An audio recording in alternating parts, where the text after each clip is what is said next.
Hey everybody, welcome to today's live stream. I'm JK from Animator Island and glad you could join us today. So today we're going to be continuing in the Quest for Art Style, which is a series that we've been working on here together.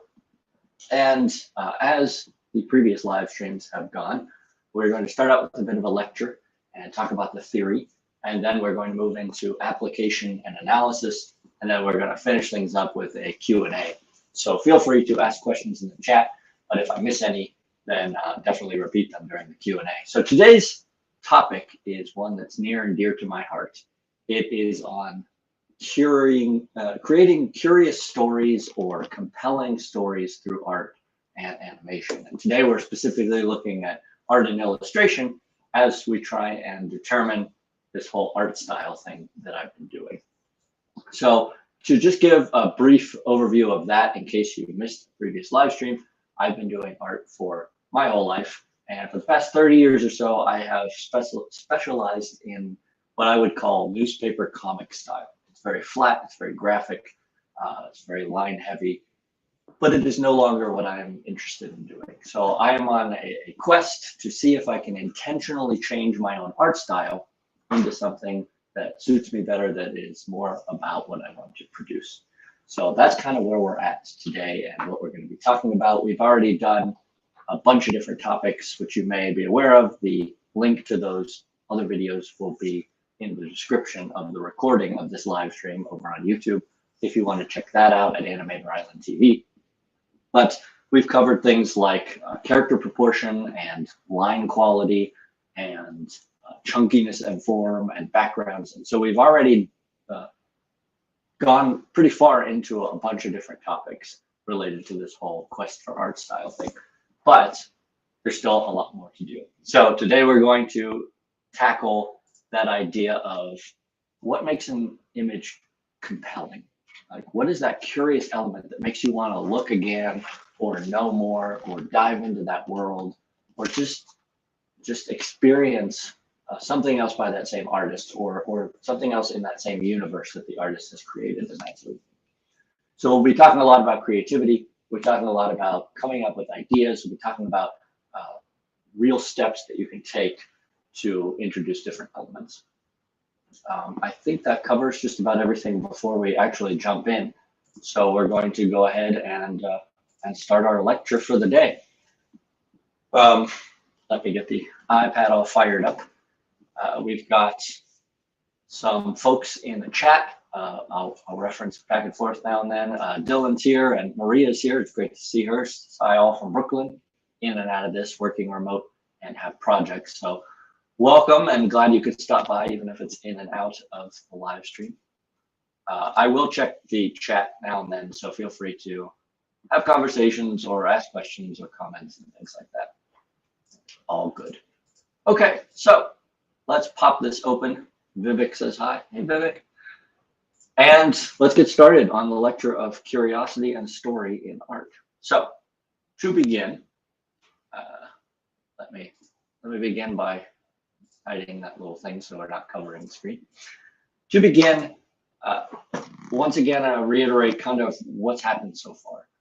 I have, over the course of many, many years, collected thousands and thousands of images that have been interesting to me or compelling to me in some way. Something about them draws me in, makes me want to either see more or makes me want to do something that's similar or gives me a similar feeling and things like that. So I ended up with thousands of images. Then I went through those images. It took a long time, but I went through them and I narrowed it down to 108, which were kind of images that directly spoke to this new art style I want to create. Now, there's no specific one image that says it all. I used to have that. When I was interested in doing newspaper style comics, my inspiration was Foxtrot by Bill Hammond. And I loved it so much that I was content to just essentially copy the exact style and then run with it. Well, there's no one image that I've found so far that speaks volumes about the totality of the new art style I want, which is probably good. It means that I'll be able to create something that's uniquely my own, but it means that I'll probably pull elements from different pieces. And so, long story short, when I got that 108 images down from many thousands, I went back through them and I ended up with 5 that I put in a folder, which I call masterpieces. And the image you see before you on the screen with this etched bull and this character in the foreground with a spear and the clouds and the canyon and just, this is in one of the 5 images in my masterpiece collection. That album is now actually 6 images. I found a 6th one that I added to it recently, but there were 5 that I had parsed down from thousands. So this is one of them, and I wanted to share it with you. Interestingly, some of the other 5 or 6 are actually in some of the previous live streams. So if you go through them, you can have some fun and guess which ones might be there, or I will reveal them at some point, probably toward the end of this journey. We'll go over the big 6, and by then maybe it'll be 7 or 8, who knows. But for today, I just wanted to start with sharing this one. This is one that to me is in that masterpiece collection. It is something that is so compelling to me. It is something that is so delightful to me. Everything from the lighting to the coloring to the feel to the play of story and character. I just adore this. It is so much fun for me to sit and stare at this picture. And I think that if I created anything even remotely close to this level, I would be a very happy person. Already a happy person, but I'd be a very happy artist. Let's put it that way. I don't necessarily want to do exactly this piece, right? I'm not looking to just copy this style and this idea and everything like that. This just feels to me the direction that I want to head. Obviously, if you watch the other live streams, you know I'm interested in working with line. This doesn't really have line. There's a little bit of line work here and there, but mostly this deals with more form rather than line. And I don't necessarily want to, like I said, it's not that I want to copy this piece. It's just that there's something about it that's very compelling to me. And that aspect of compulsion or curiosity is something that we're going to talk about today. So let's dive in. To begin with, my wife always says, whenever I'm preparing to do a lecture or a sermon, she says, make sure that you define your terms because people need to know what you're talking about so that you're all on the same page. She's very much right. So that's something that I'm trying to include more often in everything that I do. And before we jump into that, we'll run back to, well, we're going to talk more about this piece later on during the analysis portion, but I did want to make note of Maria's comment here. I like how the eye is directed from the upper right hand down to concentration on the bull and then to the figure. This is a beautiful flow to it, and that's a really good insight. That's something hopefully we'll talk about. That may be more in composition, which is another subject we'll have to tackle at some point. But yeah, absolutely agree with that one. So okay, jumping into our definition here for the day, we're going to define curiosity. This says curiosity, a strong desire to know or learn something. And number 2 is a strange or unusual object or fact. So when we're dealing with curiosity, especially today, there's other definitions, there's other ways we could describe it. But when we're dealing with curiosity today, this compulsive aspect, it deals with this strong desire to know or learn something and this sort of unique or strange or unusual object or story or feel or theme and that sort of thing. Human beings are built to want to know. We have intrinsically in us this desire to know. And so art is a wonderful way that we can have fun with that. And we can tell stories and we can tell truths and we can do all sorts of stuff based on this intrinsic human desire to know things. And curiosity is part of that. Now I have this picture of a cat and I'm looking in a box. There is an old saying, curiosity killed the cat. So we do have to be careful when we're being curious, but I think that we'll be pretty safe when it comes to art today. So now that we have an idea of curiosity, let's talk about some ways that we can enhance curiosity in an image. Okay, so here what we have is 3 images. And what I want to talk about first is a sort of, for lack of a better term, superficial way to increase curiosity in an image. Now we'll get more into that in a second, but first let's look at these. When we start with this image, which we've seen before, we talked a little bit about this. I believe it was in the chunkiness and form live stream. This image is very compelling, firstly because it's very well done. But beyond that, this image is extra compelling because the artist chose to use a color scheme that is very unique and unusual, right? That's one of the elements of curiosity that we just described. So because this character has this aquamarine skin and these red accents, and the lighting is yellow, his eyes are yellow, and the light coming from the side is yellow, this has something that draws you in. If this image was just a normal color scheme, it would still be a great image, but it wouldn't have that curious element in the same way that this one does because of the colors that they used. So color is a way to bring in that curious element, at least on a surface level. If we go to this next image, this has that chunkiness and form to a degree that we've talked about in the past, but also the artist played with brush strokes and a bit of the texture that comes with that, and they played with shape. And so this image is compelling, not because it's necessarily a portrait, and portraits are naturally compelling, though human beings tend to like portraits, but because the artist played with these elements that allowed for additional curiosity. Now, the fact that this character and the one before it too is looking off to the side, you'll see that a lot in portraits. If you notice characters looking to the side, I do that too. This adds an additional element of curiosity just in where the character is looking. If they're looking straight at you, you're going to lose some of that. Doesn't mean don't do it. It just means that it's a slightly different thing. Lord Luigi is waving. Hey, Lord Luigi, welcome. So this image is extra curious. This image has a compulsive or compelling aspect because of that sort of shape usage and the chunkiness and the caricature and things like that. If we move on to this third image, we have a fox. And foxes are cool. Foxes in forests, I could look at art with foxes in forests all day long, but to be honest, there's not a lot curious or compelling about that. It's just a fox, and it's just in a forest. However, in this instance, the artist has taken texture, specifically material texture, and they've added it to the fox in such a way that suddenly this becomes much more compelling, right? We have this fox that's made out of stone. It's like this broken stone. And then its tail, instead of fur, is like this mossy grass, probably also on top of stone. And then we have these elements that are floating, like they're not even attached to the fox. So it's clearly extra magical fox. And so we have an element of curiosity here based on essentially the texture and the material that the fox is made out of, not necessarily the fox itself.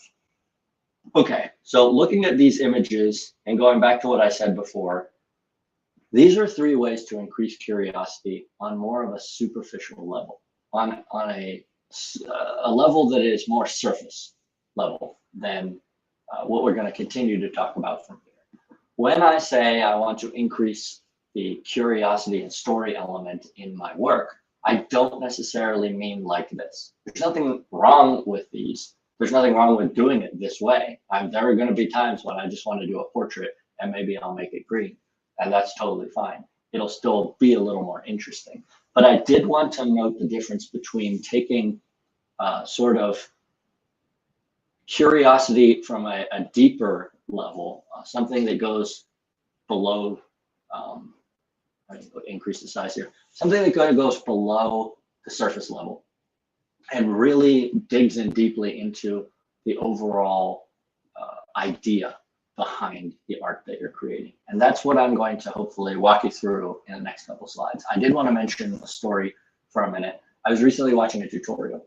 A very good artist, and this tutorial was on how to make your portraits more interesting. Now here on the screen we have, over here, we have two portraits, right? And so as I just explained, here are two ways to make your portraits more interesting. And so as I was watching this video, very interested in this topic because we had this lecture coming up and everything, what I realized was as they went through this very long tutorial, what they were talking about was surface level interest, right? When they said more interesting, they meant more visually interesting, not necessarily more interesting from a story perspective and not interesting from something deeper than that. And that's, again, that's okay. But it's something that we need to keep in mind, because if all we're going for is making something more razzle-dazzle, essentially, you could do that and you can get really good results from that. But Is somebody going to want to come back and look at the image again? I don't know. Whereas if you have something rich underneath, there's a truth there or a story to tell or something, you're probably going to have people come back more often than if you just do a very pretty portrait that also has glow effects and multiply layers and overlay and light and all those things are important, but it's on that sort of superficial level. It's temporarily interesting, if you will. Once you got to get over the sparkle, then what's there? If there's something there, great. If there's not something there, well, then you've just kind of hand waved things around and held up sparklers for a second, and there's nothing deeper than that.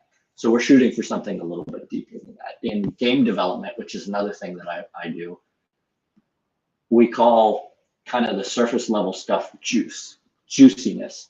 And you want to make your games juicy. You want to have that spark and that razzmatazz on the surface level. But if that's all you have, then you don't really have a game. You certainly don't have a game that people are going to want to play for a long time. Whereas great games can get by with almost no particle effects or shiny textures. They can get by on very little because they're great games. There's something underneath there. And so that's kind of one thing that I just wanted to make note of today as we're continuing. It's keep in mind the difference between this sort of surface level compelling quality, which is, again, not a problem. We just need to keep it in mind, versus something a little more story based. So we'll move on to this next slide, and here we can kind of see this difference in action. On the left here, we have a beautifully done portrait. I really like this portrait. I like all the images I'm showing you pretty much because they're all in that collection of, well, thousands at least, maybe the 108. So I really like this image. It's appealing to me. It's lovely. It's very well crafted. But at the same time, there's no real story here, right? There's just beauty. And I even hate to say just beauty because beauty is a wonderful thing. And one of the things that I want to do with my art going forward is to what I call wake people up to beauty, because beauty is all around us. And that's something that I think that we lose sometimes because we're surrounded by it so often.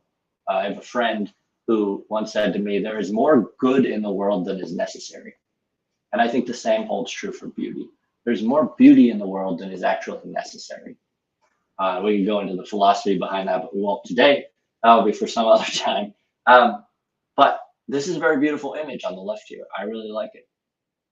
Again, though, there's not really any story there. Like, do we think, oh, who is this? Where is she going? What is she thinking about? No, she's smiling at the camera. Lovely pose, lovely image, nice hair, really well done, cool effects that they put around it, no real background, and that's the end of it. So we might enjoy this image, but it's not going to have any particular curiosity related to story. Now, on the other hand, this other image that we have on the screen, which is a very different style. So we're not really talking about the style here, we're talking about the choices behind the ideas. Here we have this youngster with a stuffed corgi sleeping, and that alone is surrounded by toys and art supplies and things, and that alone is interesting. I mean, it's interesting enough. It's a kid sleeping. We can kind of relate to that. But then we have these leaves that are a big element in this picture, right?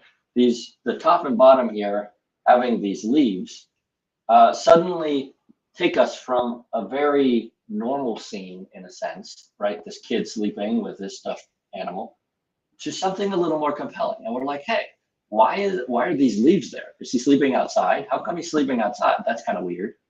And then as we continue to look at it a little bit more, or maybe you notice it immediately, we look at what he's sleeping on. It's not just the ground, right? There's these tufts that look like fur. And then you're like, oh my gosh, wait a second. There are these giant claws surrounding him. What's that about? Suddenly there's so much more interesting here to look at and to think about. And we have this kind of compulsion to feed our curiosity by knowing more. What's this about? What is this giant furry creature that he's laying on? It appears that the furry creature is friendly. But then you also see that the furry creature has his blanket here. Like, why does the furry creature have part of his blanket? Is he covering the boy, or is he trying to steal the blanket? I don't know. There's all these things. You're like, I don't know. And this is very interesting because when we don't know, we want to know. And so then we proceed to ask questions and think deeper. And suddenly the audience is participating a little bit more and a little more deeply in your piece, in your artwork. And so that's kind of the difference between these two images. The one on the left is beautiful, and I love it, and I want to continue to have it in my personal art gallery. But the one on the right, it has something more. There's something more because there's a story there, and I want to know more about the story. And that's the sort of topic that we're talking about today. All right, so let's talk about something practical for a second. And that's in terms of elements which you add to increase the compelling story or curiosity in your image. If we start with this first one, we have here what I would call one element, okay? And that element is the character. The character is here, and they exist. So automatically, this is more interesting and compelling than a blank page because now there's something to look at. And it's a very beautifully done character. I really love the color choices they made. I like the shading that they've done. A lot about this I just really, really like. But that's kind of where it ends, right? So one thing, though, that made this compelling to me and made me save it is the expression on her face. She's looking to the side, which we talked about earlier, but she also isn't smiling. She's almost got this kind of thoughtful, maybe a little bit melancholy look about her. And that was interesting to me when I was scrolling through, I think this one was from Pinterest. I was scrolling through Pinterest and you get all these happy smiling portraits. And then you came across this one where there was not an extreme emotion. It wasn't somebody who was yelling and angry. It wasn't somebody who was crying. It wasn't somebody who was smiling. It was just this kind of faraway look. And it made me want to know more. So in a sense, this does have two elements. It has the character and then it has her expression. But for all intents and purposes, we're going to call this one element. It's just the character. Now, there's nothing wrong with doing just a portrait. Again, I'm going to say that over and over. There's nothing wrong with doing that. It's just not what we're talking about today. And so we can move on to the second piece. And this is what I would call two elements, right? Because what we really have here is the character, and then we have the wolf. And technically, again, if we wanted to be specific, we could say that this spear is a third element because it's kind of unnecessary otherwise. And we could even say that this knife at her belt was another element. For the sake of simplicity, we're going to call this two elements. We have a character, but now we also have, in this case, a secondary character, which is the wolf. It could be an object, it could be the background, whatever it is. We have two elements here instead of just one. And so instantly we're drawn in a little bit more. We want to know, who is this girl? Like, what's her story? She clearly has a wolf that isn't biting her hand off, and he's got, you know, the same sort of paint on his face that she does, which means that they're linked together in some way. And she has this spear and this knife, and she's just, I don't know. I'm really interested. Where's she going? What's she doing? She's clearly looking at the camera, so this is more of a character piece than it is a more traditional story. But this is interesting. There's something here that's curious and compelling and the beginning of a story. And so what happens when we go from one element to two elements is we instantly add more visual interest, but also we add the potential for more story, especially if there's some interaction between the elements, as there is in this case. And then we can move on to this third piece, which we'll call 3+ elements, because this has way more than 3 elements. But this is one of my favorite pieces that I have in my collection, a little personal gallery. It's not in the top 5, but it is something that I really enjoy looking at, and I was super glad that I saved. We have one element here of this giant pig. The giant pig has a building on top of him, and it's strapped to him. Over here, you can see on the porch of the building is this polar bear, I guess, with a hat and a scarf, and the polar bear is holding its own pig, and that pig has a sort of flowered lei on. And so down and down and down, we get into all these details and all these elements that make something so much more interesting and rich. And suddenly there's this world and you want to know more. And then we keep looking, right? Because it doesn't even stop there. We have these foreground cats. I think they're cats. that are dancing around with firecrackers, and we're like, oh, they're clearly celebrating something. This is really interesting. And we have these lantern elements that are throughout, and then we have some Asian writing here, and then we look at the buildings in the background, and they're very interesting. But then after all of that, whoops, after all of that, our eye might go to the very, very background where suddenly we see that there's a whale flying in the sky. And we're like, wow, there's just, what is happening here? This is fascinating. And then we notice little details like this. I believe it's a cat sleeping on a roof, and then there's some kites in the sky, and there's just so many different things to look at. So hopefully this helps you to understand what I mean when we're talking and we're analyzing about these different elements, because we can always add more elements, but we also have to be careful that the elements don't detract from what we're trying to do. So if you remember in the backgrounds piece or backgrounds live stream lecture, we looked at an image that was extremely detailed. It was all these shelves full of magical potions and books and things, and it was just visually almost overwhelming. That was the theme that they were going for, I would wager. No one element was necessarily the focal point, and they weren't necessarily trying to tell a particular story, most likely.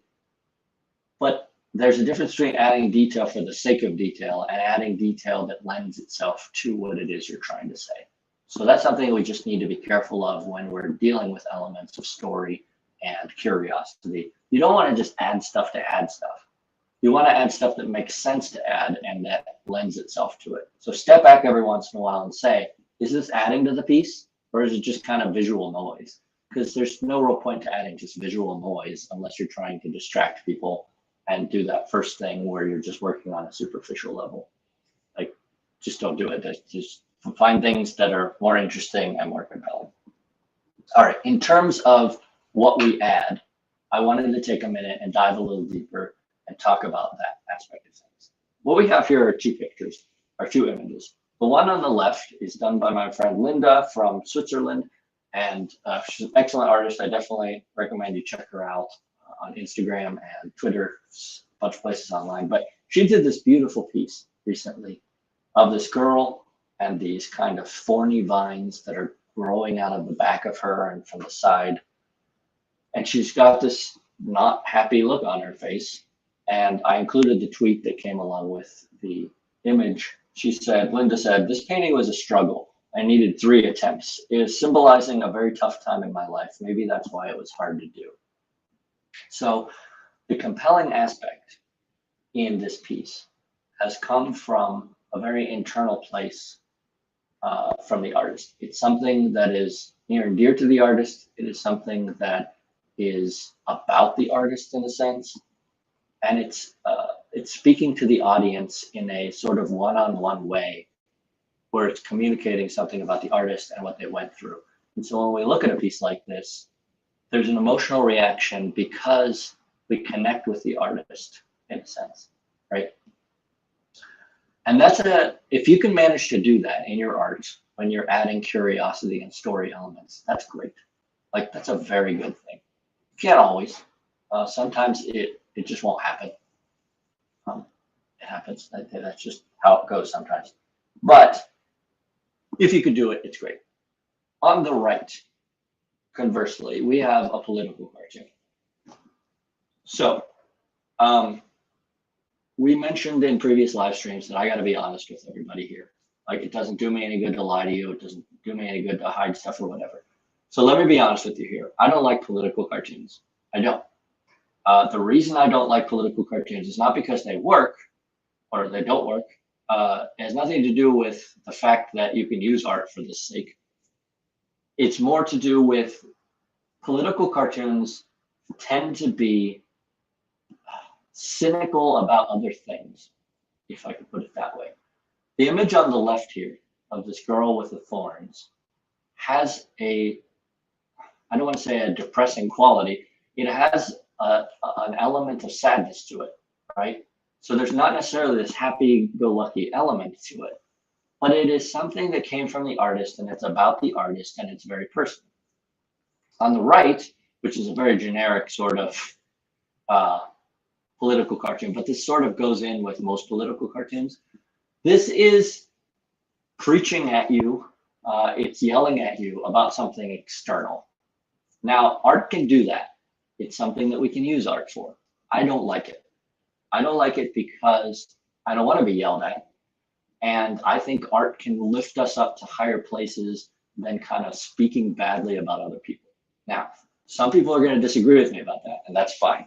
I'm not going to argue with you. I'm just sharing my thoughts and opinions on this.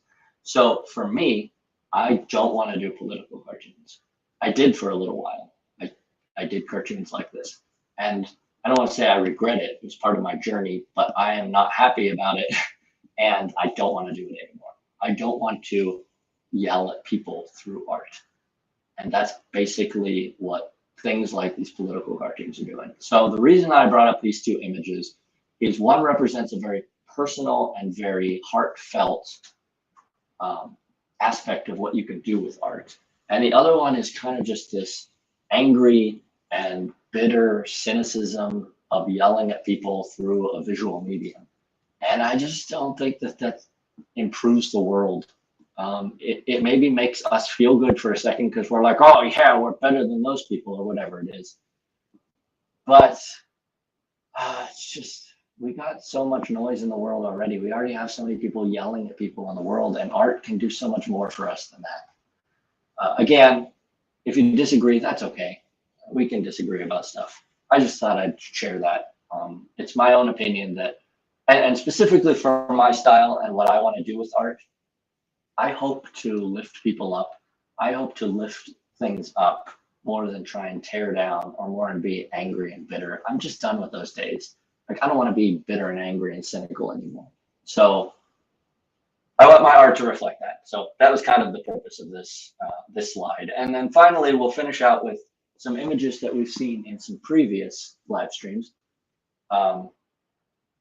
Because I think each of these capture that element of curiosity and storytelling in a beautiful way. It's just really, really nice. We have the image that we saw during the backgrounds on this girl who's surrounded by books, who's reading in this one here. Whoops. This one here.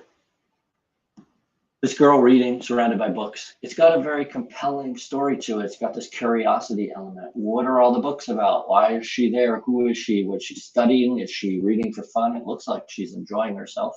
And then we even have a little tiny element of this sort of sandwich on a plate here, if you notice. If you zoom in really close, you see that she's got like a mug here and a sandwich or a burrito or something there. And so there's this extra level and this extra element that's really nice about this. And then we move on to these others. You see these character elements in a scene that has more of a fantasy feel. And as I mentioned in this bottom one with the chickens, when we talked about it last time, these chickens are a very kind of normal element that suddenly plopped into this almost magical fairy tale looking background. And so that's this nice interplay between the two. But in all of these cases, we have this sort of compelling or curious element, and it doesn't necessarily have to be all the way extreme to fantasy, right? So with the giant cat or the ghost in the lighthouse, these are much more fantastic, right? They're fantasy and they're dramatic. But with the girl and even the chickens, it's not like anything that beats you over the head with, look at this, it's weird, right? It's not that unusual, but it has some unusual qualities that make you want to know more or make you want to enter into that scene or something like that. Maria says, the girl is centered and at a distance too, and something about the lighting and the ladder positioning is inviting us to want to venture into that center. Yeah, that's another great comment on in terms of composition and things. This is just a beautifully composed image. And then the color too, right? The color of that image does a wonderful job of drawing you into that center point. And then you just want to know more. And it's just really, really interesting stuff. So that's going to wrap up the lecture for today. And now we're going to jump over into some analysis and application, where we're going to look at specific pieces that that showcase these elements. And we're going to analyze them again, specifically for this style that I'm hoping to create for myself. And apologies again, as I often do, it's a little bit selfish because we're not talking about general principles now. We're talking about what I like and what I want to do and things that make me happy and go in the direction that I'm interested in. So if you'll come along with me as we journey through that, I think we can have some fun and learn some things. But I am going to look at these specifically for my own intentions, sort of. All right. Before we jump into the first one, there are two pieces in this collection of images here on the screen that made my top 6 now masterpiece collection images album. So you can guess which ones they are. You already know one. It's down here. It will be the last one we talk about. There's another one hidden among here that's in that top 6 collection. Okay, so firstly, we're going to talk about this sort of robot samurai with this flaming, not even flaming, just smoking sword. There's a lot to like about this image, in my opinion. Just the quality levels are high. They did a lovely job. Chances are good, based on this spiral binding on the side, that this is a piece that was done by hand, not digitally, which is really nice. I mean, it's possible that the artist could fake that, but I don't think that they did. So the fact that they did this in ink or pencil or paint adds that extra element to it, honestly, that it almost would lose if it didn't have that physical quality. But in either case, there's just a lot to like about this particular image. And so for me, what really compels me above even the subject matter and the color scheme, though the color scheme is definitely a part of it, is this pluming smoke in the background. It's this pink smoke that's not coming from any particular fire source. It's coming from the sword itself down here. And that to me is very compelling. That to me makes me want to know more. If this wasn't a robot, if it was just a character instead, I would still be just as compelled by this image based on that sword with the pink smoke behind the character. But everything comes together in this beautiful way that makes me want to know more. So I will probably never do an image like this. It's just not the style I want to go for. It's not content necessarily even I want to go for. But that compelling element, that curious element, is something in this piece that draws me back to it again and again. And it makes me want to know more. It makes me curious. And so I think that this image is an excellent one to start with because it's sort of, it doesn't grab me for a ton of other reasons, right? I'm not super into robots. I'm not super into samurai. So those elements kind of fade for me. The elements that are curious about it jump out to me immediately because I can kind of separate some of the content, some of the elements with other elements. So the element in this piece that really speaks to me is this pink plumage that's coming off the sword, doesn't have a source. I want to know more. I would like to know about this world. So that to me is very interesting. This image here with this giant kind of yak or alpaca or something is huge, and there's this little monk down next to him, and he's got his mouth open, and there's these little shapes like faces above him, and they're clearly in some sort of temple with high ceilings, and there's light streaming in. I can't say enough about this piece. This is the sort of piece that if I came across it anywhere, I would stop, and I would stop for a good long while. There's so much about this that just compels me in a sense of curiosity, and I want to know more. This feels like it's a moment in time, right? It feels like this is part of something bigger. And so that might be an element that I need to keep in mind just as we're talking through this. I think I've gone over this in the past, but forgive me for repeating myself. During these analysis parts, I'm going in blind. Like, I've put together these images, these collections, because there's something about them that I want to talk about, but I don't know what specifically. So I prepare the lecture in advance. I kind of go over what we're going to talk about there. But all of this is just live, and I don't know what I'm going to find. So, as I just said, one element of this is that sort of part of a bigger world. And I think that that's included with this one too. So I'm going to write that down.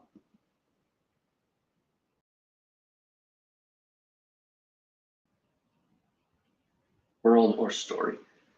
So we're going to write that down because I think that that's an insight that I didn't have before. And so that's something that I want to consider in the future as well. All right. So we could sit and talk about all the other aspects of this yak and monk. I'll touch really quickly. Look at these chunky shapes and look at how they used almost nothing to define this whole character. Like, it's just so well done in its simplicity.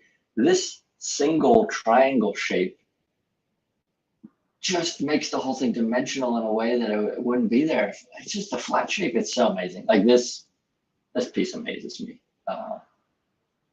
It's so well done. I really, really like that piece. Okay, continuing along. Here we have what is a little bit more of a character portrait, right? Which we talked about before, and we're going to have a couple character portraits here. But there are elements to this that are compelling, that are curious, that make you want to know more and see more. You have this character with, it's just, first of all, beautifully done, right? It's a beautifully done piece. So there's an element of compelling quality that just comes from beauty, in my opinion. The shapes are beautiful. The lines are, it's not really line because it's working with outline, but the flow is beautiful. Things just about it are great. On top of that, though, this piece could have been a little different if they had made a few different choices. So, for example, she has this oversized hat with the flowers on top of it, and she's kind of tipping it in a way that in itself is compelling, right? The character is almost interacting with the audience. So, firstly, she's looking at you. If we zoom in, she's looking to the side here, and she's kind of glancing. She's got just this look to her of enticing curiosity, almost like she knows something, and she knows something, and you want to know that thing, I guess would be the way to put it. And so I really find that interesting. And it looks like she may be holding, she is holding a stick, but given this glow, it may be a wand. So you might think, well, I wonder if she's, got some sort of magic powers and that sort of thing. I don't know. And so it makes you want to know more because you're just not sure. Whereas, for example, if this stick with the glowing tip had actually been a wand that you could not confuse for anything else, I think it would detract from the curiosity of this piece a little bit because it's not inviting the audience to join in with the story. So if I can write something about this one, how do I put that into words? You need to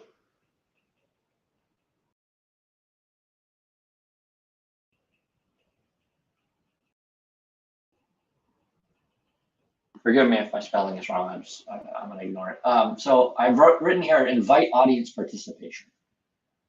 So I think that that's another element. You need to kind of open a door for your audience in a way, or I need to, since this is about the style I want to create. I want to invite people in to be part of it, right? This isn't sort of a wall where I'm saying, look through this window. It's more like a door where I'm kicking it open and saying, come on in.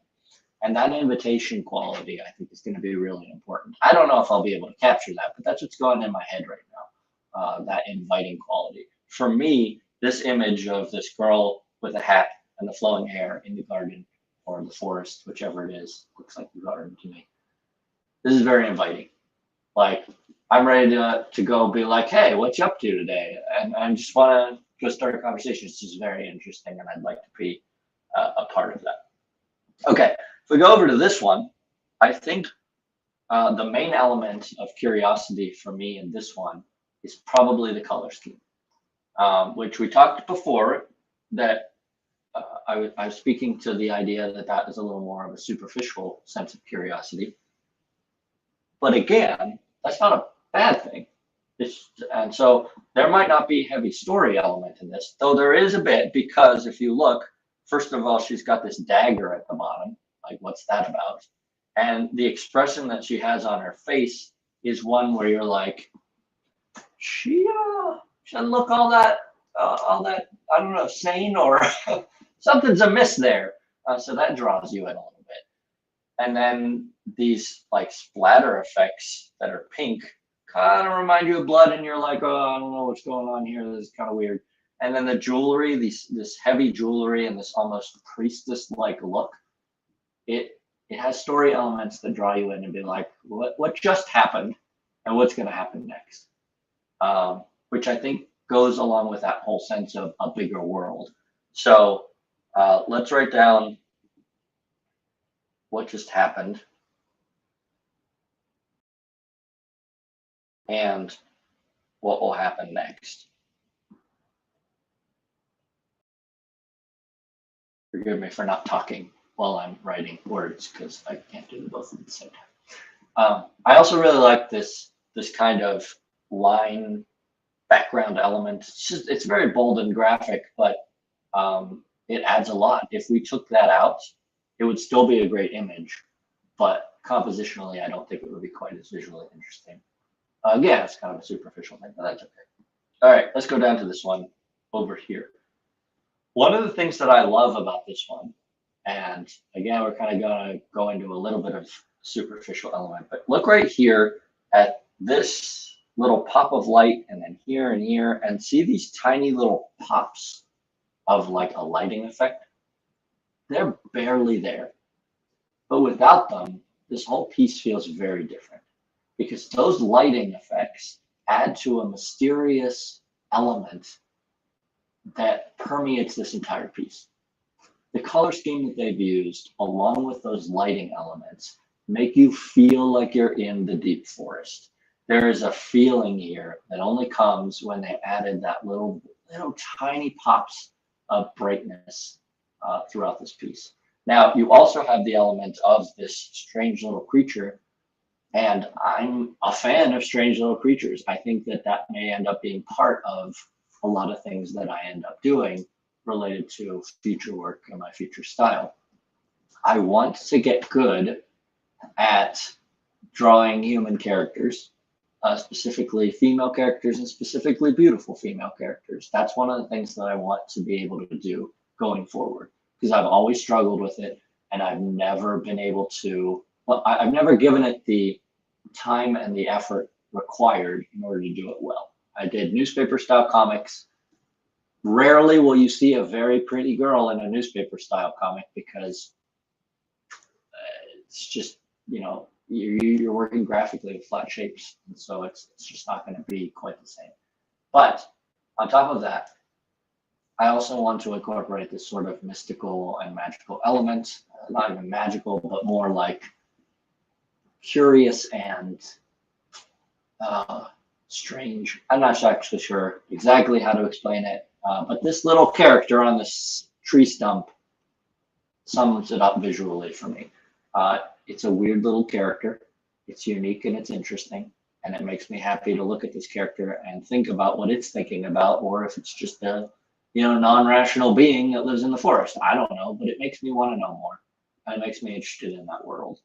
So that's something that I've already done a lot when I've been working on the Mythic Ranch world universe, which, if you don't know, the series by Weekend Panda Games, which is what I work on with my wife. We have an IP called Mythic Ranch, and this to me feels very Mythic Ranch like.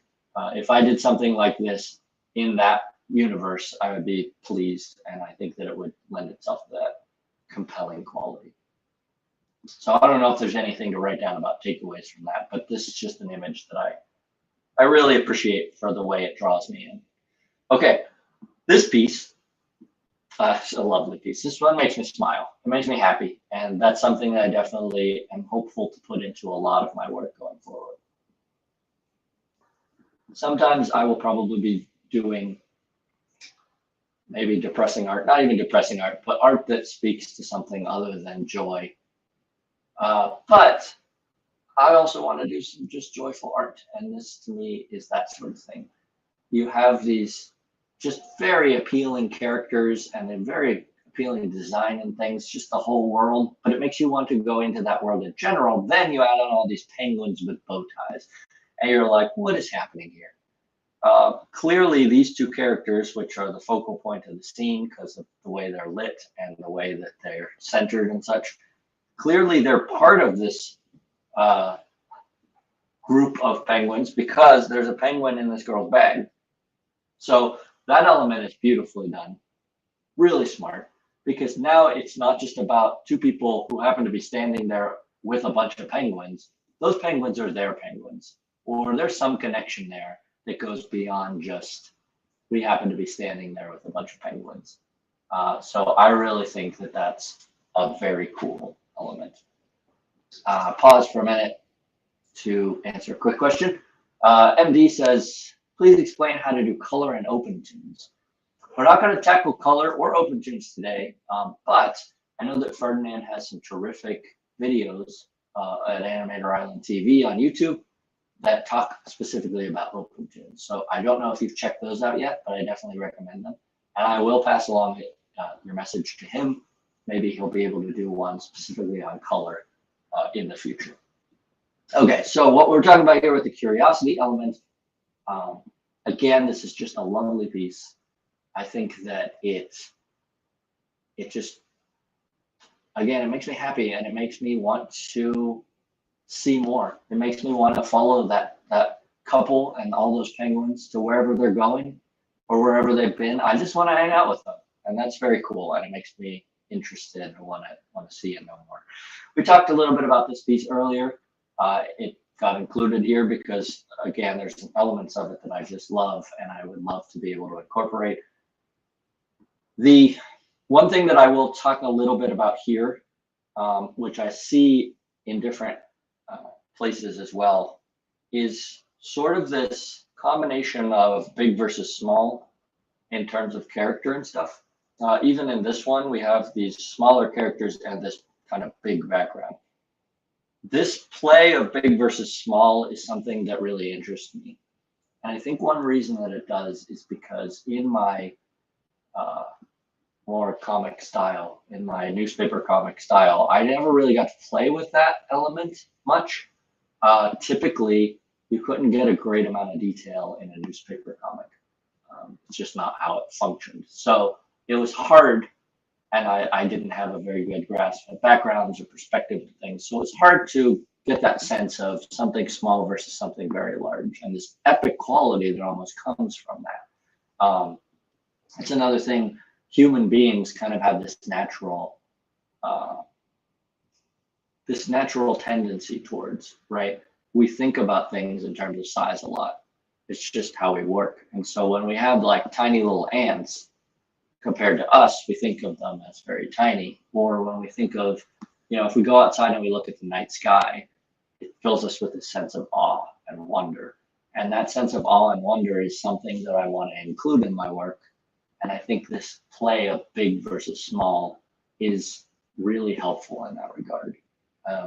There's a number of pieces by C.S. Lewis that he has written about this idea of the night sky or the stars or the universe in general, space, and how it feels so vast and so big to us. And that's because of the size relationship. So if you're ever interested, I definitely recommend track down some of those C.S. Lewis essays because they're great, related to size and space and things. Anyway, so when we look at this piece, I think that element comes into play here in a number of ways. We have, again, this giant pig, and then we have this tiny pig. And we kind of have a tiny bear compared to the giant pig. And they're just tromping down the road in this kind of parade. And then again, if we think about this whale in the background, this whale is huge compared to everything else, given the perspective here. So there's a lot of elements here that play with that epic quality, and that epic quality, I think, lends itself to this curiosity. All right, moving on down here, I believe we saw this image in the live stream on line quality. I think that's where it was. I'm pretty sure we've seen this one before, but it's one that I go back to over and over, and we'll definitely see this when we get to color, when we start talking about color, because I love the colors of this. But laying aside the color, there's an element of curiosity here.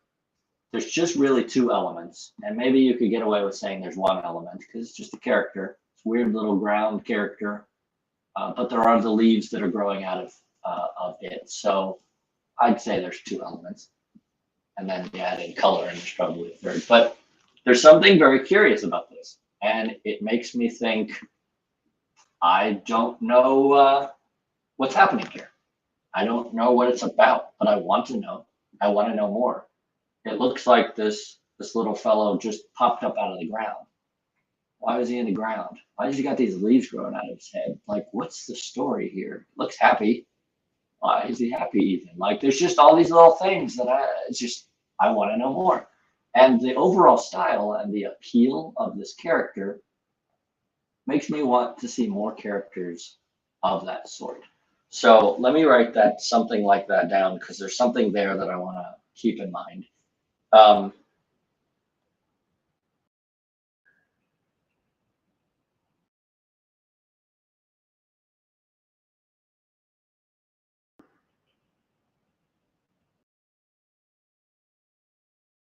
Okay, so I'll write down makes you want to see more in that style. I don't know if that's related to the curiosity element that I'm talking about, but it's an insight that popped into my head and I don't want to lose it, so I'm writing it down. This image specifically makes me want to go see more by this artist, especially if that more is similar to this image. Now, sometimes, here's an interesting thing that I will go over for a second. And we'll pop up on the big screen for this.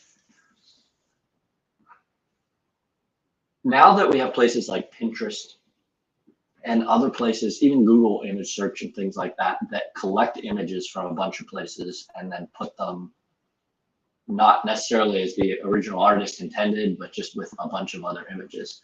Now that we have these resources and these sources for finding images, something that you may find happens, and certainly has happened to me, is you will find a beautiful image that you love. And you'll click on it, and hopefully there will either be an artist name in it, which is why it's important to put your signature somewhere in there, or there'll be a link to their page that whatever it is collected it from. You might go to that place, which has more art by that artist. And you might find that they almost, let me put it a different way. You might find that the piece that you just looked at was their best piece, right? So you went in hoping that everything else was going to be as compelling or as high quality or whatever it is as that one piece that you just found, but instead you find that everything around it is kind of just dull and flat. So it's almost like they just accidentally made something great. The reason I bring this up is because, well, two things. I'll say two things about this. First, if you're making a portfolio, go in every so often and make sure that your very best pieces are in it and they're together. It doesn't do you much good to put in so-so pieces. If you have 10 pieces of art, right, for your portfolio, and 3 are outstanding, and 5 are okay, and 2 are kind of below average, I think that adds up to 10. It pays, firstly, for sure, to get rid of the 2 that aren't very good. Definitely get rid of those. Of the 5 that are just kind of average, maybe pick 1 or 2 that are the best of that bunch and keep them. But if you just have the 3 that are great, put the 3 in, because portfolios are there to open doors and get people to contact you about your art and things like that. That's the purpose of a portfolio. So it really pays to put your best work forward. Beyond that, though, keep in mind, firstly, that it is possible, I guess, to stumble into great work, right? You can get lucky. Let me put it that way. You can get lucky. Sometimes we do. I once had a piece, and I wish I had it on me. I did it like 10 years ago, probably at this point, but it was beautiful, and I loved it.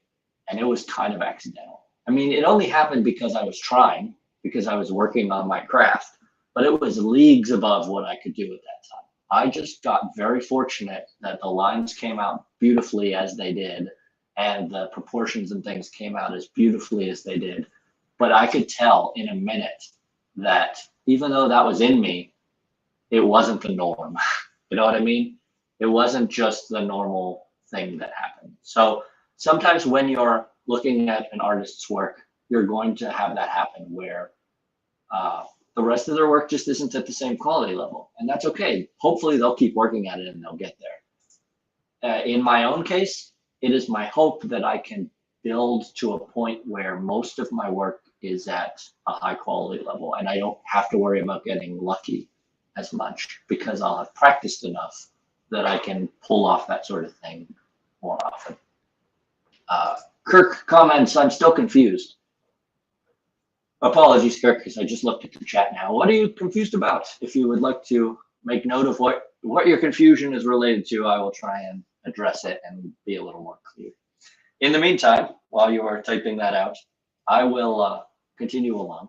This piece is a piece that I've kind of had for a while, I believe, floating around my collection, and it made it into the 108 top pieces. But there are aspects of this that are really compelling to me.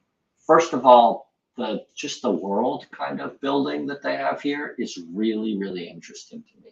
You have a character who has this interesting shaped sword, right? Most swords go to a point. This is a bit more like a broadsword, I guess. It's not even a broadsword because they usually have points, but this sword doesn't have a pointy end, which is very interesting in terms of just design, which I think is intentional because, again, most scabbards would go down to a point and things. You have these symbols kind of on this, almost looks like a sewer exit, or like a portal. It's very interesting and very compelling. So, and then you have these weird little ferret-looking creatures that are all around. And it's like flying fish, I guess. And then you have this, can't really see the line. You have this weird little ghost creature that's kind of reaching out, and it's just really compelling to me. There are so many aspects of this. And then we can get into things like coloring and line work that take it to a whole nother level. So for me, this is definitely, it lends itself to that element of curiosity and interest. Now, one other thing I'll make note of here, because I don't think I mentioned it, is what happens when you add a character as one of your elements. So most of what we've seen here have characters in them. I don't think I had any that were just strictly backgrounds, for example, or even just objects. As human beings, as rational creatures, we like to empathize, sympathize, we like to connect with other usually rational creatures, but any sort of creatures will do. Life attracts life, I guess. So by adding character elements, we will usually take a piece from a certain level of interest and curiosity to a whole nother level. As an exact example here, if we removed this character from the scene, and maybe that character too, if we remove them, and that's not really, I have the opacity down, so I got to color over them all. This is still very visually interesting. It still has compelling elements, but we've changed it pretty significantly by removing those characters, because the characters draw us in.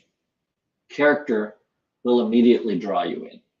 So let me undo those and write that down here, because I know it, but I need to remember it.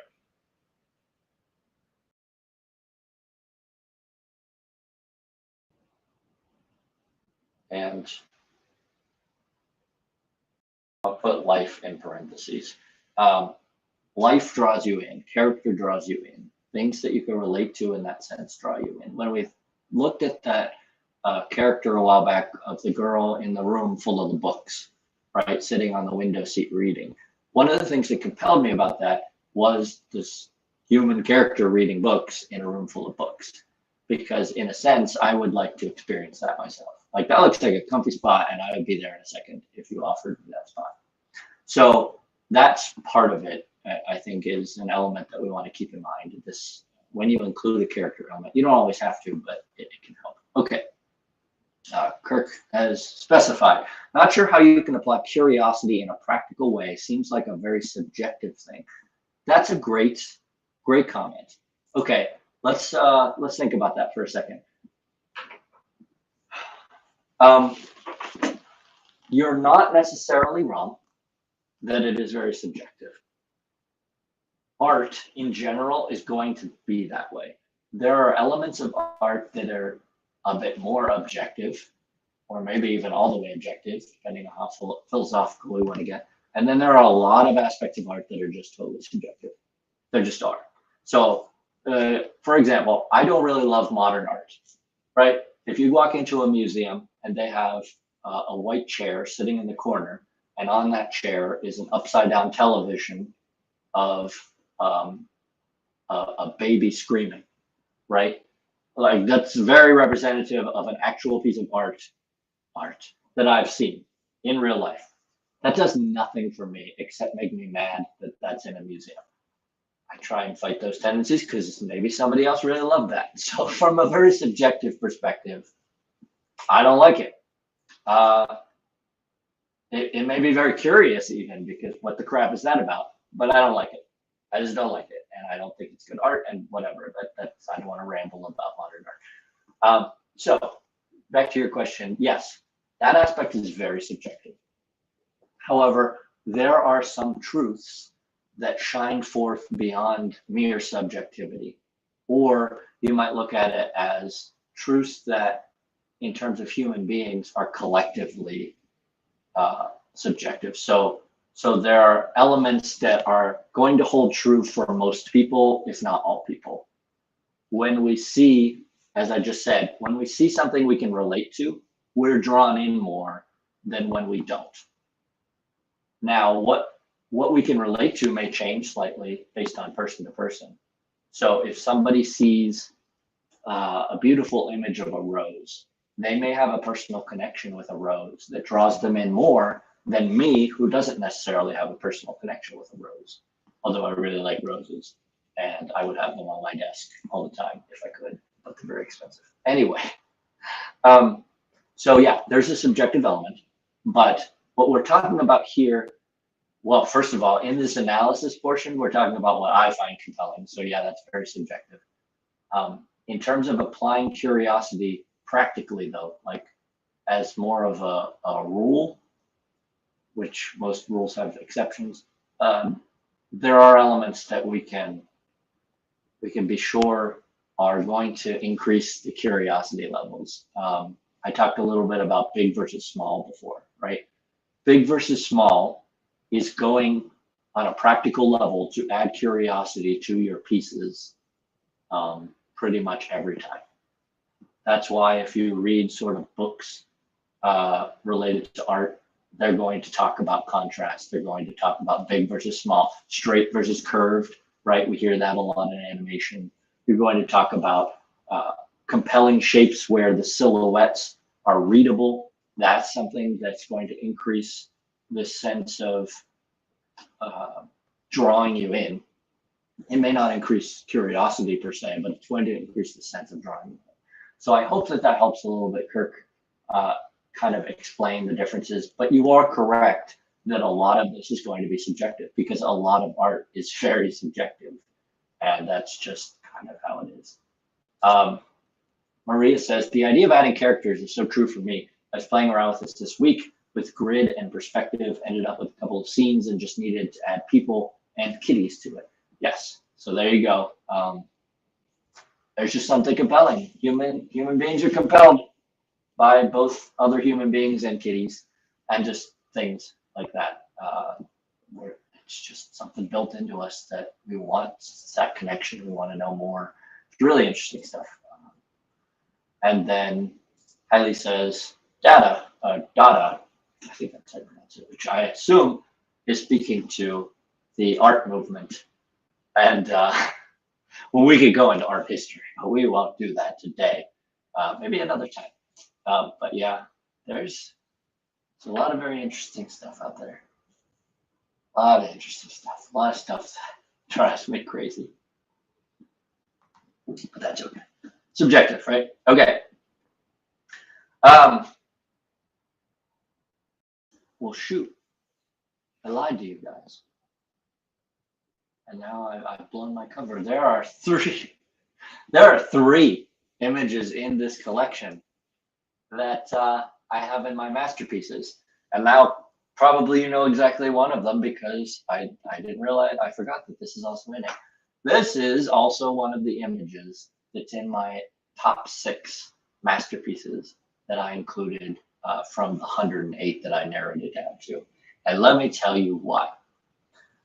This piece, for me, checks so many boxes, and I just appreciate it so much.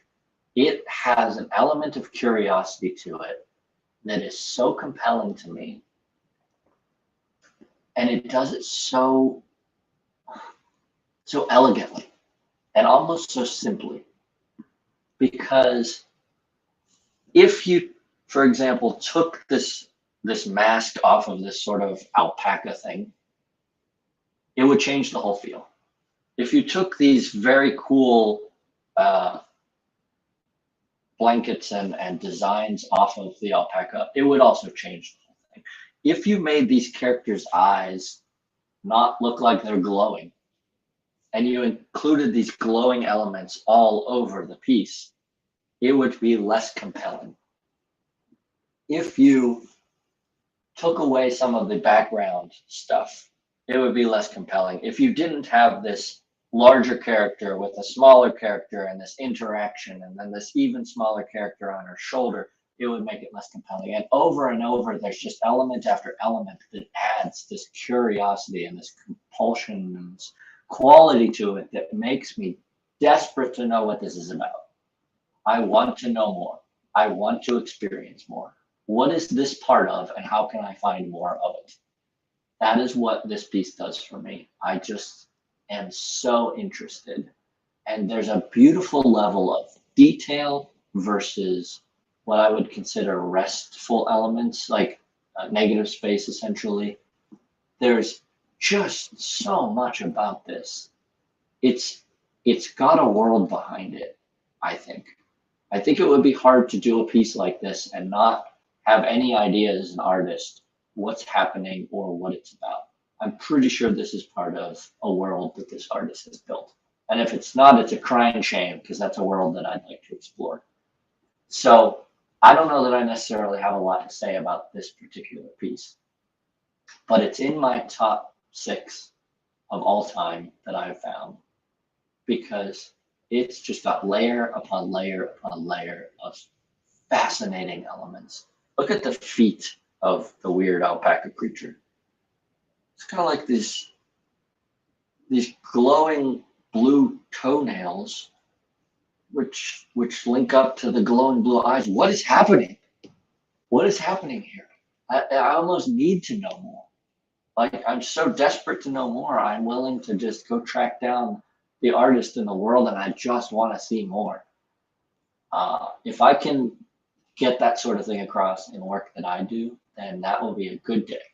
That will be a good day of art because, boy, this is just so nice. Look, it's even down in the corner here, these little creatures. This one's eating a bunch of apples and now he's taking a nap. What even is this? Like, it's just so cool and it's so much fun. And look over here, this little guy in the vase. There's all these tiny little details, and I think that kind of a little bit goes back to this piece, right? It was similar in that way. There's so many interesting things to look at, and they're not just there for no reason. They add to the piece. They add the story element, and they add interest, and they make you want to know more and want to see more. And so that to me is that's a fantastic piece, and that's beyond me talking about all the other colors besides the eyes, because the colors in this piece are just phenomenal. All right, I can ramble about that, and I can ramble about this, but we're gonna wrap things up with this final image, which we started with. If I can do this image, if I can do something that affects me like this image does, I will be I will feel like I have made it because this image to me is just outstanding. Once again, we see this play of big versus small. We see areas of detail versus less detail. You just want to, like, what is happening? What's the story here? The guy at the bottom has this spear, held at a ready position, and then he's got this sack. What's he after? Something. That guy's on a journey. There's something going on with that character, and I want to know what it is. I don't want to guess. I enjoy guessing, but I want to know. And you have this giant bull-like creature that is a statue that's come to life.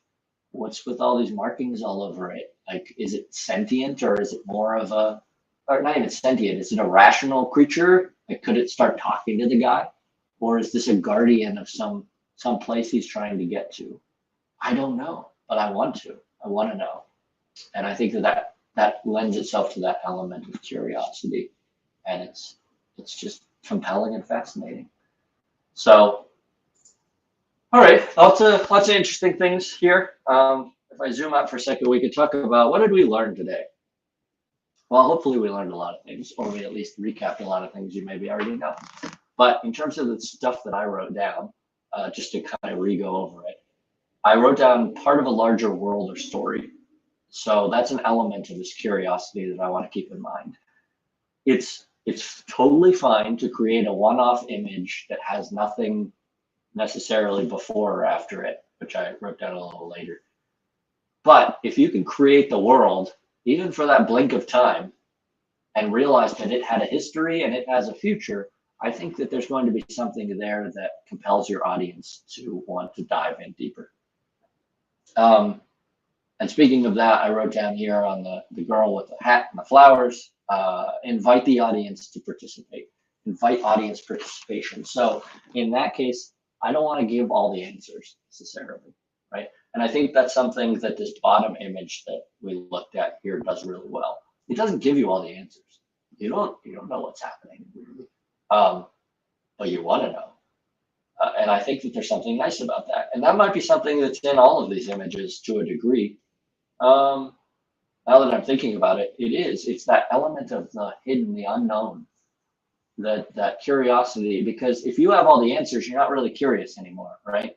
Like you're just like, okay, I'm over and done with that. Whereas if there's something that's still there and you're like, what? I don't know that thing. I think it draws you back and it makes things interesting. So the red image on the right here, we have what just happened and what will happen. Again, that element of history and future, which I think is really cool. The little creature with the leaves on his head I have here makes you want to see more in that style, makes you want to track down more of that artist's work. I think that that's a really compelling aspect of these pieces. And then the fact that character draws you into it is really important. So probably most of my work will include character elements, which makes sense because I'm already a character animator and a character artist. And so that's actually, now that I think about it, that's something that I want to make sure that I maintain, right? I've talked so much about what I don't want to do related to my old style. One thing that I want to keep is that character-driven element where there's that connection, not necessarily a human connection, but a connection between you and sort of the creatures or the content of the piece. So, all right, that wraps up analysis and application. And so we are at Q&A now. If you are interested in asking any questions about what we talked about today or making a comment, welcome comments too. If you have any questions about something else, like coloring and open tunes, which hopefully, again, you can check out those videos by Ferdinand, because I'm betting that he covers a little bit about that stuff. And so if anybody is hanging out and wants to ask any questions and things like that, I'll just put that down and leave that on screen. Now's the time to ask away or chat about them and things like that. In the meantime, I want to thank everybody for hanging out this morning or whatever time it is for you. Related to future live streams, I'm not sure when the next one will be. I would like to get into the habit of doing one every Monday at 10 a.m. Eastern time. So I'm going to try and do that next Monday. Tricky bit of business is I will be spending time with family next week, so I don't know if I'll be able to schedule that in. But if I can't, the hope will be that I will be right back to it the following Monday. So I will keep you posted. We will try and post a little bit in advance about live streams on our Facebook page and on Twitter, so you can check those places. Or obviously subscribing on Twitch or YouTube and the like will have a notification pop up for you. It's just not a lot of warning. But next time around, I'm not sure what we're going to be dealing with yet. We may tackle character face proportion, because that's going to be one that I need to deal with soon. We might tackle, I don't think we're ready for color yet, because I'm going to put off color as long as I can, because it's a lot. But we might need to. At some point, we're going to have to. So maybe that'll be next. But anyway, we'll figure that one out, and we'll go from there.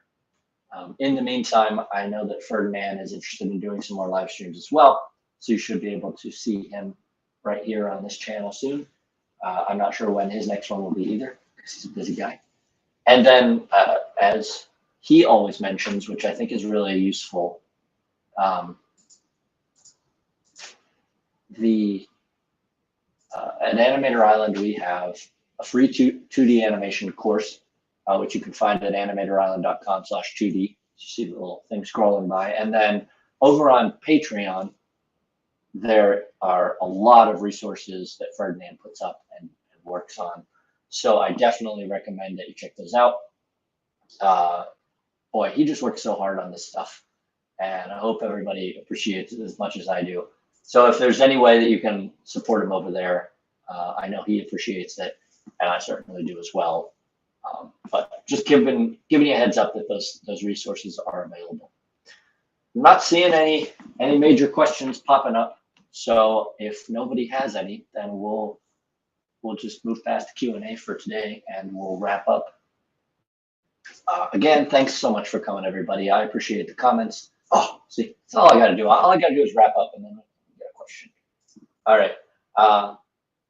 John William says, when do you use blur lines versus blur image in editing in animation? Okay. When you say blur line versus blur image, I think you could be talking about two things. One is to recede something from the main focal point of a piece, right? If you, like, for example, blur a background and have the character non-blurred. The other is a sort of blur effect or a motion blur, which is an animation technique that is usually reserved for when something moves very quickly, right? You would blur the in-between of that movement to firstly represent speed, but also to continue to lead the audience's eye. Because if you don't have something if you move very quickly in animation, the audience's eye will get jarred. So what has happened is that people have used blur effects since the dawn of animation, pretty much, which will allow that to happen. So I'm not sure which of those you mean. In terms of when do you use a blurred line versus a blurred image, it's going to be a very feel-based thing in a sense. Generally speaking, again, it's going to be fast. Whatever the movement is, if it's fast, that's when you're going to talk about blur elements. But the other thing that I would say is be very careful that you don't overuse it, because it's almost in a sense like what we talked about earlier with this sort of superficial way of adding some sort of zest or interest to a piece. And if you overdo it, it's just like overdoing anything. If you start adding colors that fight with other colors just because they're bold, then you're going to detract from the piece instead of adding to it. So when you're talking about something like motion blur or a blur effect in that sense, use it sparingly. Be very cautious and conscious about how often you use it, because you can get away with it a lot, but at some point you're facing diminishing returns, and it's not going to be as interesting, and it's not going to do what you want it to do, because it's overused in that sense. So I hope that answers the question.